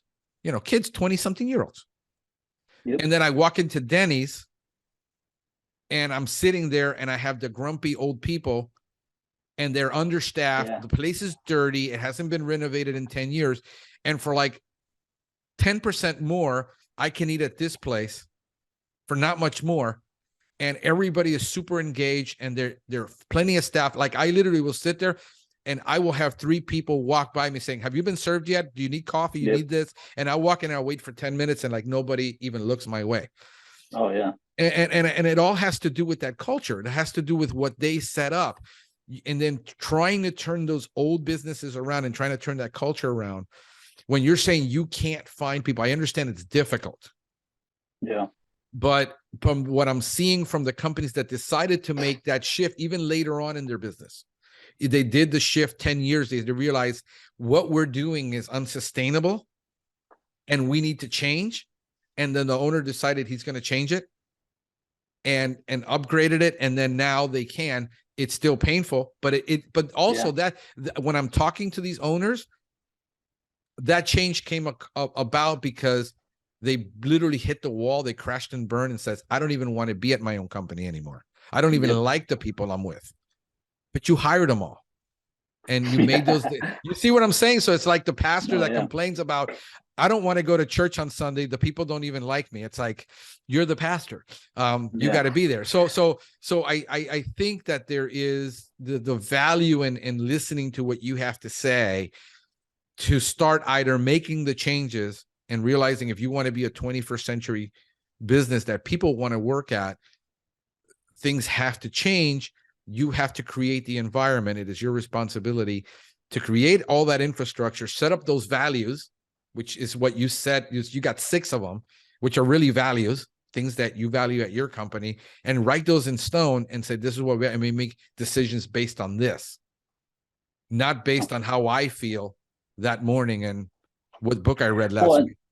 yeah, and that's the thing that a lot of people, they laughed at first when we came out with the name. They did all that stuff, right? Where it's Right. like here, there's the hip pest control companies that are coming out, and they're branded to be shirts and hats and whatever. And I don't necessarily think that my brand isn't wearable, but it's not necessarily like that cool streetwear brand.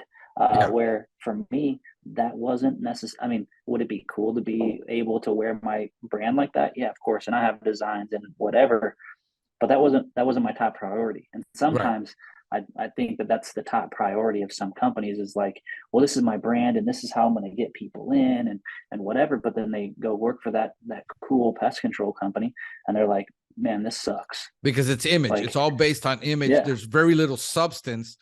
In other words, we have all these values on the wall, and this is what we believe, except nobody's living it. exactly. Yeah, you Yeah. go in and it's like respectful, and then you go in and you get yelled at it every day, and Yeah. people are like, first core value is respect, and you don't even respect yourself half the time. So Right. Yeah. you, So, you so definitely have to live it. yeah, because they decided that marketing and, like I said, marketing and sales is a thing, and but we're not really living it. I mean, there's a lot of companies like that start out really well. They start out good intentions, and then they get sidetracked from their core mission and Yeah. vision and values. I'm just so mission and vision driven, and then I've stuck to my guns so much, even when I've been criticized to death that you're not going to do it, you're not going to make it. Like my technicians, this is what I hear constantly from my technicians. Dang, bro, you spoil your clients too much. Literally, that's Oh, what I we hear. just had a technician quit, and he actually was a customer. Well, his wife obviously signed up, but he was a customer of ours. And his text message to my business partner was, "I've never worked at a company that was so customer obsessed." Um, and he's like, I will never work for a company like yours ever again. You don't care about the employee and whatever. And it came down to, for us, if the gate's locked to their backyard, we don't service. We're not going to charge them for the front yard only, because it just is a negative interaction, and we don't Right. want any negative interactions whatsoever.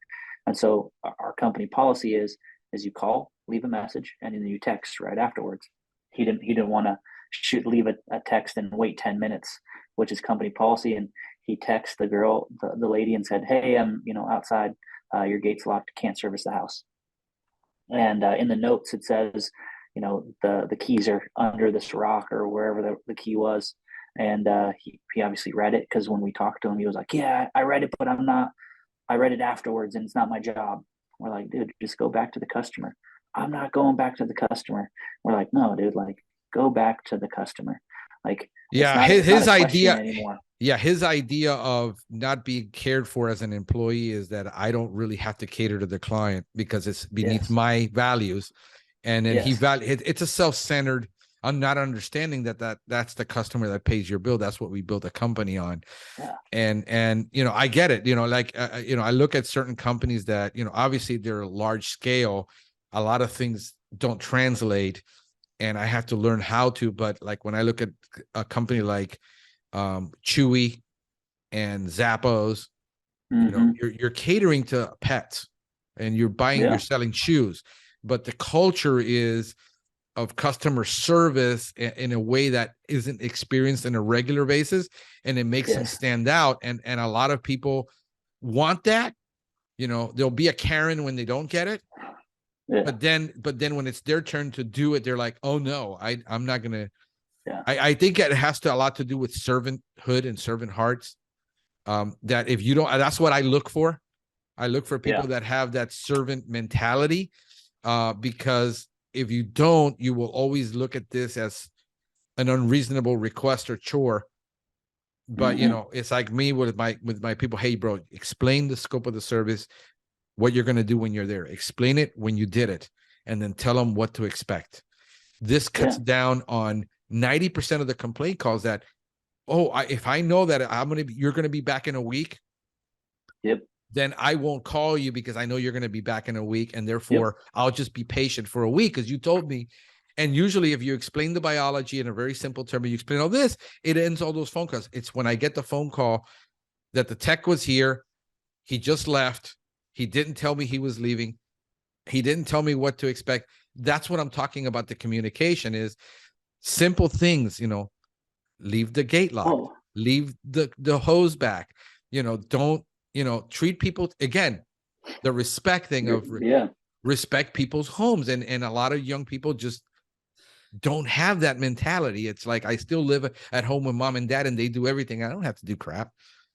Yep. Yeah, And I that's think the thing. Like one of the calls was like, "Hey, I told him about a spider web around the light, and I don't even know what he did." And I'm like, "Well, is a spider web there?" And the lady was like, "No," and I'm not trying to necessarily, because I reached out to the lady to do quality assurance, but she was like, "No, the web's not there, but like, did he treat the light? Did like what was done? Was there any eggs in it? Was there like what was it? And for me, all the other technicians, would go back and be like, "Hey, look," and that's what I always tell them, right? Like, if you go to a door, you knock and say, "Have you seen any bugs?" And they say, "I saw some ants." That is their one issue that you need to focus on. yeah, Okay, obviously treat the whole house, but that that's one thing that's top of brain.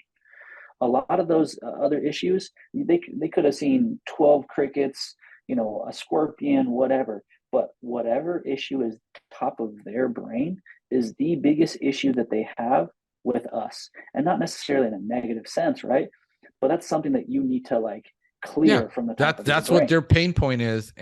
Yeah, And then just, that's why I said, well, I treated for the ants, I'm yeah, going to be back next week and follow up with you. And this is what I tell them. I said, the follow-ups, you don't have to justify a follow-up to me. You don't have to yeah, tell me. You just do it because it doesn't count against you. It isn't a reservice. And if you're yep, following up with that client, then that's fine. I don't need to know. Those are yep, the freedoms I give my techs but I need you to follow up. It's part of, and so when they don't, they said that he told me he was going to follow up and he didn't. That's your responsibility because the system allows you to set it all up. It isn't like, yep, oh, I forgot because I have to remember it yeah, all. So a lot of the things with my techs is I let them manage, but I have a different, and I keep talking about this. I'm more of a manager in operations. So I try to tend to teach people how to be managers. yep, And I want people with those skills. You know what I want? Honestly, you want guys with experience. I want to hire that Subway manager yeah. that says I can't tell you how many people I found from freaking fast food windows because that they literally understand would be. operations, they understand protocol, they understand customer service. He says, but I'm tired of dealing with all these kids that I have to hire and that nobody wants to work. And when nobody shows up, and then on top of that, they're only making like 50 something thousand a year. It isn't like they're Yep. making a fortune for running $1 million store. I said, what would you like to do if you did this and you can do this work? And you can make more than you're making now without all those headaches that are what your pain points are. Again, it's trying Yep. to figure out what people want and saying, Oh yeah. I can't give everything to everyone. I can only give, our model is this. This isn't your model. It isn't his model. This is our model. And it's based on these principles and these core values. And this is what we have to offer. And everybody's like, you're never going to get anybody to work for you. It's like, you always get that, you're never going to get that done. You're not going to get it off the ground. Let's understand that. I've always had that mentality, what you said in the beginning. If I can just get that 1%, Mm-hmm. I always look at everything in a 1%. No, I want 80% of the market. And they start talking nonsense. You can tell they've never done anything in their life Yeah. when they start Yeah. talking like, My market share is 78%. You're like, yeah, what's the whole market? And they're yeah, like 10,000. You're like, that's not even close to what the market is. yeah. Congratulations for So we're not ending this even, conversation. yeah, we're not even at 1/10 of 1%, but I'm focused on Yeah. just the 1%. And I can get that, focus on that client that wants this, but we're losing. I just had one of my sales guys. We're losing a lot of opportunity because you want to make every sale, every call that comes in because you work on commission. And I said, Yep. I won't sell every deal that comes in. This is why I pay an enormously high commission. because I want you to be able to turn that business down. You can't get greedy on it. It says, we need to go into this market. Next is going to be, we're losing B calls. I need to do Bs. I am not a B guy. You're not a B guy. How are we going to do Bs? I would just rather refer it because I only get one B call a month. You're complaining that we lost one B call. I only get one B call a month. It's not worth it to me to really focus on that. I need to focus on that, on the big picture. I think I'm gonna have to make a trip, bro, out to Arizona and hang out with you, because I'm looking at companies that are doing things like this that is totally different to what everybody else expects. They're having success with it, and people are like, they have to be cheating. They have to be like giving bad service and because it can't be done, and you just can't do stuff like that. You don't get that growth. But understand, again, to your experience, it's unique to you. Nobody, your experience. I listen, I know what I know, and I don't know what I don't know. I got to play my strengths. I can't play what I think it could be, because I can't pull it off. I don't think I could. I don't think personally I can pull off what you've pulled off, especially with the social media influencers.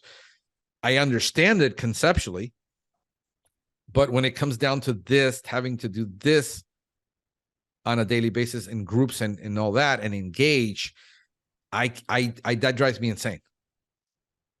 So I'd rather keep producing. That's why I try telling people all the time about it. I get messages all of the time of like, hey, what do you think about this? And what do you think about this? And everybody's going to try it differently. And I never want, and sometimes I come off as an asshole and I'm like, it's not going to work. And I don't want to sound like it. And sorry if you're not allowed to cuss on that. No worries. But for me, it's just more so speaking from experience, right? It can't be some haphazard thing that you do. And so if it doesn't work for you, then that's okay, right? It doesn't have to work for everybody. But it does work for people that want to actually like do it and can live. Because like we do a lot of dumb funny videos. I know, and you know what? I was looking at that. I hate to interrupt you because I'm doing video. I do a ton of videos. I got almost 700 videos out. I'm more on the technical side. And I said, man, I would love to pull that off. And even though I can be funny, it would require so much scripting for me and so much trial and error to do it that I couldn't naturally pull that off. And I've looked at those. I've got one that I want to do. He's a comedian, and he does these 2 personality videos. He's called Mr. Red, and he's got these, hair clips like earrings and a turban. And he's Hispanic, he's Cuban, and he does them in half English, half Spanish. And I said, I could literally pull that off because I can kind of get into his character. Yeah. And figuring out how to do those funny videos like that, it's a lot of work for me. It's an enormous amount of work. How are you actually pulling those off? Are you guys just being spontaneous, or does that require a lot of planning and scripting? I wouldn't necessarily say planning or scripting. For us, it's all about like the trends and following the trends. But we have to have a trend that somewhat reflects the business sense of pest control, right? Where, some of them are dumb and it doesn't necessarily reflect that, like we're the serious company. Yeah. But for us, it's like I posted one this morning about my technician doing a dance because he like got a nickname from our customers as 5-star Juan. So it's literally him dancing because it says, when a customer says that you live up to your 5-star Juan name, he's just, doing dance. Right. Or the other day, me and him had a reel, and it was literally like when a customer yells at you, and the trend was like, you stay home with your baby, or like, when the oldest sibling of one family marries the baby of the other family, and the oldest siblings holding, their significant other like a baby. And so ours was like when a customer yells at Juan and he calls me for backup or whatever. So he like jumps in my arms and I hold him like a baby. But like that, right? Where like it literally said like customer yells at this technician. I had 5 to, I don't even remember. I think there's 16 total comments, but they're all comments from customers saying like, who yelled at Juan? Nobody can yell at Juan. Who, Right. send me the address, things like that, where for me, it's not necessarily going to be a direct sale. It's just more so engagement with customers. Where then if somebody shares that reel and is like, these are my pest control guys, I freaking love them, they're so funny. Yeah. Then it's like, hey, but are they actually good? It starts conversations, things like that. So I don't ever look at it from being like, I don't think I'm going to sell something off of this video. It's just, how do we reflect our business and what Yeah. we do with this trend that might be freaking dumb, but it just kind of shows our personality a little bit. And then again, it falls under the fact of like our technician Joe. He's been here a month, but we show him on reels and we show him, kind of opening up to being on social media, and he's a shyer guy. But then he goes to customers' homes and they're like, "Oh, dude, you're Joe. Like, welcome to the freaking Polite Pesco family, dude. Like, how do you like it? Whatever." And so, like at previous companies, being a new technician or seeing new technicians, it was always like, "Whoa, where's my new guy?" Like, I mean, where's my old guy? You're the new guy. I'm not going to trust you, whatever. But like the way that we've used social media, it kind of already breaks down that barrier of like, hey, like I already know you, if that makes sense. So we don't necessarily use it to do direct sales or anything. It's kind of an all-encompassing thing to like just bring our brand awareness to the forefront. Yeah, no, it's the old staying in front of your customer mentality in sales, where we had to stay in front of our customers. That it was done through a letter, it was done through a postcard, it was done through a phone call every month, where, hey, we're just calling to see how everything is. And it gets to the point where the customer tells you, listen, I don't have a problem. When I do, I'll call you, don't call me. So I think you understand your audience, you understand your avatar, you understand this is where you met and this is where they are. And this is where you need to continue to be, is where your customers are.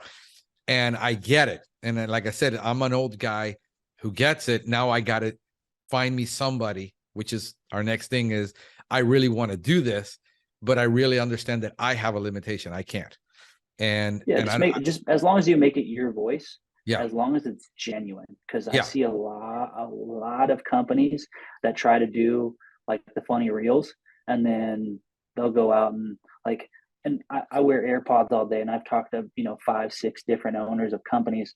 There's one guy that I talked to, and he has done some funny videos, but then he goes to the house and he's like, "Hey, how are you?" Yeah. Oh, okay. And then you can feel it, and he's like, "Yeah, I don't think that customer is going to stay." And I'm like, well, yeah, because your expectations, it's all about expectations in our business. If you put this expectation out that you're this fun loving, cool guy that like can connect and is funny, but then you show up and you're not that person, well, neither is that customer. That customer is not going to be. It's all about branding. That you expect. It's the branding. The that's a whole lot of issue when the company service doesn't live up to the marketing department's reflection of who you are. And that's where a lot of these guys that are technicians get turned off by the whole marketing branding. My brand is that I show up and I get the job done. Great. But you missed it. What this is, I think your company, in what I see and what I see online, what I see by talking to you, what I see about how your success is, that your branding and your marketing is being backed up by the service and who you are as, even look, I've even had this issue at church. We're a loving church, and then you walk into the door and nobody greets you. And if you walk in with the wrong clothes, when you walk in with the wrong clothing and you walk in with tattoos, everybody's like, it's like, you're not really reflecting what you're saying. It's BS. You're buying your own BS, but you're not really living up to that. And with me, since I tend to be more technical, I haven't want to try to do the funny things, because I'm usually funnier in person. When I talk to somebody, I'm always smiling. People are like, I was told all the time when I was in corporate, I says, bro, don't ever lose that smile, because I'm always, but I'm like, I'm a practical joker. I'm like Yeah. constant, but when people look at me in this interaction, sometimes I'm focusing on what you're trying to say, and I'm focusing on the interview, and I can come across as more matter of fact. But then at home, I'm more of a cuddly kind of, touchy feely kind of guy, which I am. I'm a Yeah. hugger. I meet people and I hug. People are like, standoffish, but it's kind of Yeah. like, so I'm trying to constantly always that I don't misrepresent myself and misrepresent, but I'd rather the customer took me more seriously online, because I am dealing with mostly older still people Yeah. that have the money to buy what I sell. When you have 100%. the $750 million home, you expect a different level of service. It took me forever, believe it or not, Travis. When I was younger, I had to grow a beard because I always had a baby face, and I had a really hard time people taking me seriously. And I grew a Yeah. beard at a very young age, and because that would just get me a little bit more, I guess, respect. And so Yep. in my 20s, you talked to me on the phone, and then you met me in person. It was like, and even with the Yeah. podcast, people now like, oh, I thought I have people in their 60s and 70s calling me and says, bro, I'm 51. I says, bro, I thought you were like in your 30s, because of the content, the way I deliver it. So I guess I am youthful, but I like hanging around with young people. I like Yeah. hanging around with people in their 20s, 18 and 20s, because they have all these ideas and they see things in their marketplace. And I said, okay, this is where it's heading. I need to stay on top of that. A lot of guys don't want to do that. And so I, again, it's just, I really like what you've done. We've talked a couple of times over text, but I said, there's a couple of companies I need to go visit that I'm gonna, go out We in the we field. we'd love to have you, but you just got to bring us a cigar, man. You got it, bro. I'll bring you a whole box. You want a cigar? I'll bring you a whole damn box. But yeah, no, I'm gonna be going. I just had what we just had. I went to Georgia, and I had a cigar with Pete Angel.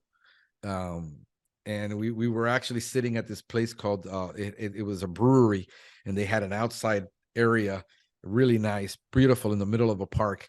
And we sat out there for almost an hour and a half, smoking a cigar and having a dark beer. So yeah, so I plan to, I'm going to see if I can get a chance to start traveling this year and go see a couple. I think it's important. We've been having this discussion about actually going out and seeing what other companies are actually doing. Yeah. And those that are, like getting the ideas and saying, we might not be able to implement all of it. What can we use? And I think that's more an important step, is where can I start implementing and doing to change my situation, to grow, to maybe turn my company around. I think it's really important, bro. I've had a blast. Thank you so much. Any last words? Anything you want to? No, the one thing that I'll end on. I just heard this quote last week, and it kind of hit home with me because of how we've done things, and even with technicians and things like that. But there's a quote that literally like freaking shot me in the heart last week, and it's good is not good when great is expected. And so for me, with our expectations and all of those things, if if you're just doing good when great is expected, you're gonna feel like, or they're going to assume that you're not doing Right. what you want. And so when you're working with social media, that's probably the biggest thing, right? We get customers that call in and say, we were referred by 12 different people, uh, and they love you and whatever. But if we don't have that proper expectation set from the very beginning, if great is their expectation and we only do good, then it's not good. Right. They look at it as a failure. So I would probably end on that and just say, if good's not good, if it's greatness that's expected. And Brilliant. yeah. Brilliant. Thank you so much, brother. Appreciate it. No, thank you, man. I'm excited that you let me on here to speak about it a little bit. A lot of people have shied away from me being a person just because they Yeah. saw what we were doing, but didn't necessarily trust what we were doing, Right. um, or expect it. Like I have quotes that I've people who have burned me. And one of the people, told me that social media isn't scalable. It's hard, but it definitely is scalable. And then That another is person told scalable. me, yeah. And then another person told me when I told them how we were going to grow, he told me that I'd be lucky to have 150 by my first year, and we ended the first year at 537, and now we're over 2,500 accounts, so a little bit over 150. But as long as you know what you're doing, and you want to do it that way, it doesn't matter if success is today. Um, as long as you like stay consistent at it, you'll be successful. So you don't have to necessarily do some funny videos. I want you to. We'll talk after, and I'll give you some ideas No, on funny videos. that'd be great because I've been looking at doing it. It's just that the bandwidth that I have right now to be able to focus on something. I'm focused on getting 5 things finished because I'm also really pushing myself as a person to finish a lot of things, even if I get no help. But I started it, I need to finish Yeah, it, and I know that that's my big problem. And so I've already started on 2 big things that I need to finish. The academy, everybody's been, bro, when are you going to finish it? When are you going to, they need the yeah, technical training. I haven't done technical training in a long time because it does take a lot from me. And I've been kind of being a little selfish too, if I could be honest, that I want to save the material for, selling, because I do this podcast for free for the last 8 years and I've never monetized it. yeah, A lot of people keep calling me, hey, you want to monetize? We can sponsor or whatever. Not interested in getting sponsors. So yeah, man. So I know I love the energy. I love what your younger people are bringing to this industry. I know you get a lot of crap about how you guys are just destroying the market, doing things differently. But the iPhone wasn't popular when it came out. Neither was the automobile when it displaced the car, yeah, the buggy whip business. yeah. Neither was Google, but now everybody's on it. Exactly. So it does take time, but I mean, I'm talking to a lot of younger people. Tom Miche is one of them. I love what he's doing. You're not necessarily very vocal and very out there. You're quietly doing your thing. And I see what you're doing. And I said, man, this is encouraging.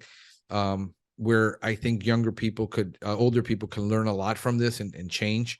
And I'm excited about that because this is, in my heart, as when I was doing youth ministry for 20 something years, young people bring, I think that's what kept me young and from going insane. And I love having these conversations from people that are actually doing something, not complaining about how there's no opportunities for them. And here you are, you're 20 something, 30 somethings going out there and actually doing a legitimate business. You're not trying to be a YouTube superstar marketer where you're not actually Yeah, producing anything. You're producing real businesses with real value, providing a real service in a traditional environment, utilizing all of the modern things that are available to you. And it is super encouraging and super exciting.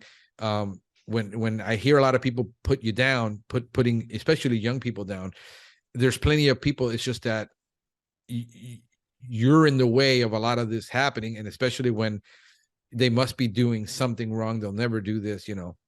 I hear, especially with the marketing and the new stuff, people are intimidated by what they don't understand. definitely. And I think that you got it. That's why I said I need a conversation with you, because you get it, and I see the need for it, and I embrace it because I'll embrace it. But yeah, it's encouraging. I mean, it really is. I wish there were a lot of younger people that are doing this that I could talk to that are doing this, to bring them on. So if you know of some, send them my way, because I would love to have them on, to talk about the new way of pest control companies grow instead of, the old way. Still Yeah, time true tested principles. because you're using them. You're not using Oh any new yeah, principles. It's just the way that you're delivering them. definitely. Everybody thought Instacart would never make it. Who the hell's going to order groceries and have them delivered? Yeah, And then here I am. everybody. And here I am. I still, believe it or not, I have this argument with my girlfriend because we're both the same age, but she's like super busy. She hates cooking. She hates the kitchen. So to her, if she orders what she's going to eat, she's happy. I still like going to the grocery store daily and picking out my vegetables and picking out the meat. I don't like it when somebody picked out the meat for me. It doesn't look right. Yeah. But I still use Instacart and I'll say, okay, you got me. I'll use it. Eggs, milk, this, that, and the other things that I don't have to, like staples, I'm okay with it. I just still have to go every day because I buy my meat every day. And then I say, I want a ribeye to look like this. I don't want it to look like this. And the person shopping isn't going to pick out my vegetables, pick set out avocado. I got to wait 3 days to eat, so you see, so you can teach an old dog's new trick if the old dog is still willing to learn. And you guys bring that enormous amount of that energy that is the of possibilities that a lot of older people have already lost. They're beat up, they're tired, they don't see it, they don't know how they're gonna, they're ready. I had one guy the other day, I said, bro, I just feel like giving all these guys licenses. Literally told me this. He's 60 something. I feel like giving all these guys license and just telling them to go start up. They're done. And I think that, like I said, it's encouraged. It really is. So thank you for being on. And I'm going to focus on that verse that quote that you just gave us, because it does apply to me too. Awesome. Well, no, honestly, thank you so much for having me on. I appreciate it, and I've been looking forward to making this a possibility for us to actually sit down and talk. So I appreciate the we will. opportunity. Let me get a chance to get my ducks in a row and get my mind in a place to, I just hired a new sales guy, so that's been, heck yeah. Yeah, no, so that we're growing. I made the commitment this year.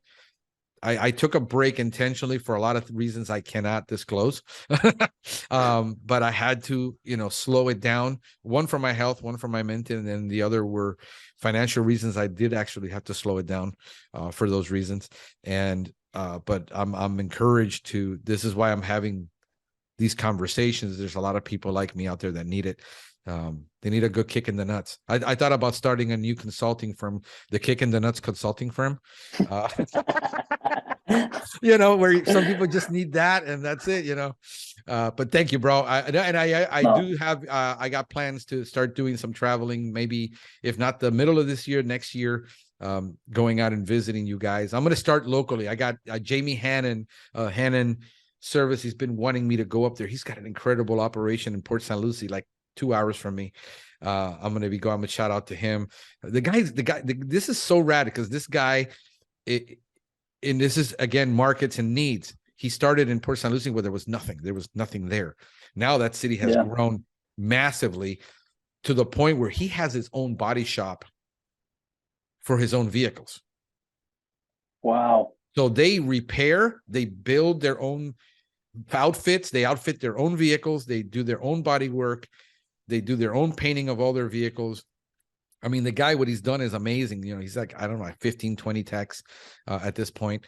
And I mean, they got their own shop to do maintenance, do repairs, oil changes, tire rotations. Everything is done in-house.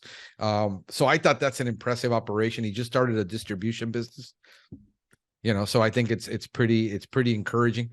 And he's younger. He's not as old as I am. I think I'm old already. I'm 51. I'm half a century, bro. I'm already past middle age. So but no, brother. Hopefully you last till 110, and this isn't even the half yet. Bro, hope so. From your mouth to God's ears. Well, awesome. Thanks, Franklin. I appreciate it, man. Have a great one, bro. Take care of yourself. You too, man. Bye-bye. Bye.